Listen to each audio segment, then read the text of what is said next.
আরজিকর কাণ্ডের রায় নিয়ে দুঃখ প্রকাশ রাজ্যের মুখ্যমন্ত্রী মমতা বন্দ্যোপাধ্যায়ের। মালদায় দুদিনের সফরে এসে সংবাদ মাধ্যমের সামনে দুঃখ প্রকাশ করলেন মমতা বন্দ্যোপাধ্যায়। ফাঁসি হলে খুশি হতাম বলে জানালেন মুখ্যমন্ত্রী। কেন্দ্রীয় সংস্থা সিবিআইতে তদন্ত করছে, সেটা তাদের অভ্যন্তরীণ ব্যাপার। রাজ্যের পুলিশ তদন্ত থাকলে আমরা ফাঁসির আপিল রাখব। রায় নিয়ে কিন্তু আমি যেহেতু হেলিতে ছিলাম বলে আমি ডিটেলসটা এখনো শুনিনি। তো আপনাদের কাছ থেকেই শুনলাম যে এটা নাকি যাবজ্জীবন দেওয়া হয়েছে। এটা আপনাদের কাছ থেকেই প্রথম আমি শুনলাম। আমার রিয়াকশন ইজ ভেরি ক্লিয়ার। আমরা প্রথম দিন থেকেই ফাঁসির দাবি করে এসছিলাম এবং আজকেও আমরা সেই দাবিতে অটুট আছি। কিন্তু আদালতের রায় ন্যাচারালি এখন সবাই মিলে কি বলবেন আমি জানি না, বাট আমার কথা আমি বলতে পারি বা আমার দলের বক্তব্য যেটা হচ্ছে, আমরা 3টে কেসে আপনারা দেখেছেন 54 দিন থেকে 60 দিনের মধ্যে আমরা ফাঁসি অর্ডার করিয়ে দিয়েছি।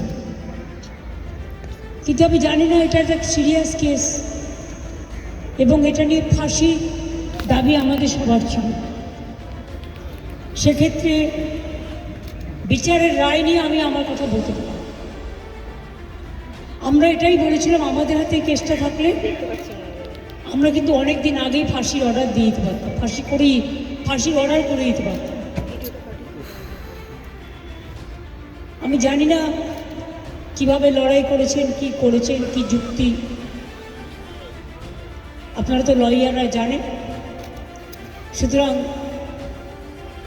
ডিটেলসটা তো আমি জানি না, ডিটেলসটা তো সিবিআই করছে এবং আমাদের হাত থেকে তো কেসটা ইচ্ছা করে কেড়ে নিয়ে চলে গেল। আমরা তো বলেছিলাম আমরা যদি করতে না পারি তাহলে আপনারা সিবিআইকে দিন, আমার কোনো আপত্তি নেই, কারণ আমরা চাই বিচার হোক। এই নরক বিচারদের চরমতম শাস্তি হওয়া উচিত।